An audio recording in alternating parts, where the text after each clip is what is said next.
Habs fans, let me take you back to the end of the regular season, okay? Before the playoffs. You don't know anything that's going to happen there. What did you think about Jesperi Kotkaniemi? And to me, this is one of the most fascinating players in, honestly, this entire Habs roster. Because at the end of the regular season, I saw so many people writing him off despite his age. Remember, he's only 20, but even with that young age, I still saw a ton of people writing him off as a bust. And I'm guilty of it a little bit myself. I was thinking, why hasn't he really shown us much here? I mean, this is his third season in professional hockey, NHL and AHL. I mean, I thought we'd see a bit more from a third overall pick in 2018. And especially at the end of the regular season there, where you compare him to Nick Suzuki, who was taken lower in the draft before him, 2017. And Nick Suzuki, he's looking like he's going to be the true number one center for many years to come for this Montreal Canadiens team. And you're thinking, where does that leave KK? Because you've got guys like Philippe Danault, okay, who he's been rock solid for the Habs for years. Then there's also Ryan Poehling coming up, who he's been up and down, but still, he's another guy on that centerman depth chart. So you're looking at Kotkaniemi, KK, as he's affectionately called by Habs fans, and you look at the numbers for KK, and they're a little bit underwhelming. So in his first season, 79 games, 11 goals, 34 points. That's his career high in the National Hockey League. And yes, the NHL is the hardest league in the world. It's not easy to go in there and put up points, especially as an 18, 19, and now 20-year-old. But look, from a third overall pick, you're not the water boy, okay? You're expected to go out there and put up some points. But then the playoffs roll around, and it's not just a one-time thing.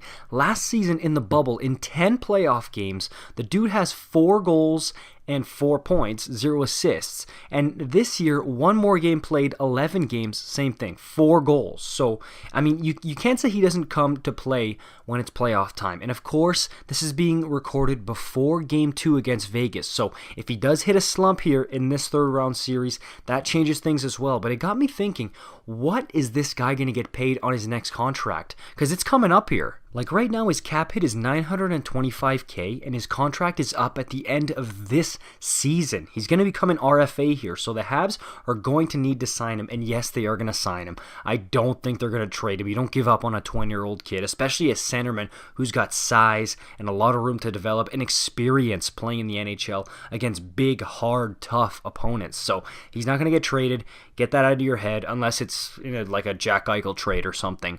But most likely, he's not going anywhere. You're going to need to re-sign him. And I'm seeing a lot of people, the most common thing I'm seeing, bridge deal. Okay, we're talking 2, maybe 3 years. You get him at a lower cap hit, prove yourself kind of deal. So then, if he plays really well, let's say he maybe gets some 20-goal seasons in there, some 50, 60-point seasons in there, then he can go ask for the $6-7 million contract.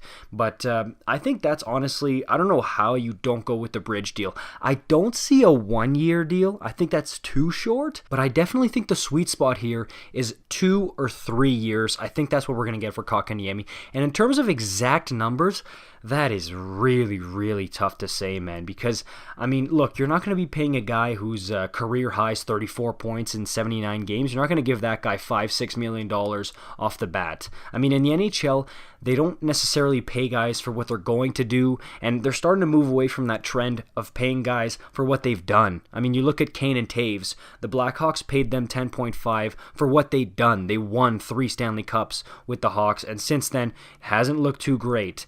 And so this is going to be one where I think Bergevin is going to try to look for a sweet spot to still try to give himself some wiggle room to improve the team. Because don't forget, Carey Price is on the books. That's a big, big contract. Shea Weber, same deal. You just signed Toffoli. Josh Anderson is on a big contract as well. So, look, this ain't free, this business here. So, they're really going to need to crunch some numbers here.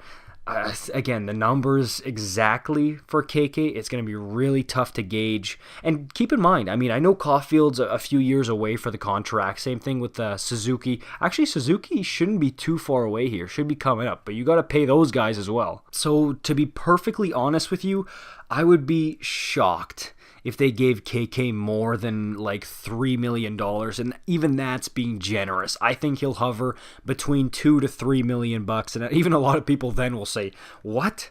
You think he's going to get that much? I mean, yeah, I do think because of his age, the playoff performance, I think the sweet spot there will be 2 to 3 years between $2 and $3 million. I do think that's what it's going to be for Kotkaniemi. We'll see when it comes around. Should be pretty soon here. As soon as the playoffs end, I bet you Bergevin is going to get almost right on that right away. But let me know what you guys think in the comments, because this is an interesting one. What do you think the numbers are going to be and the term here, realistically? Okay, I don't want to see, oh yeah, 5 cents in a free coupon to Wendy's. No, I don't want to see that. Give me a realistic number and term for KK's contract. And for more videos like this, you know what to do. Like, subscribe, the whole deal. See you in the next one.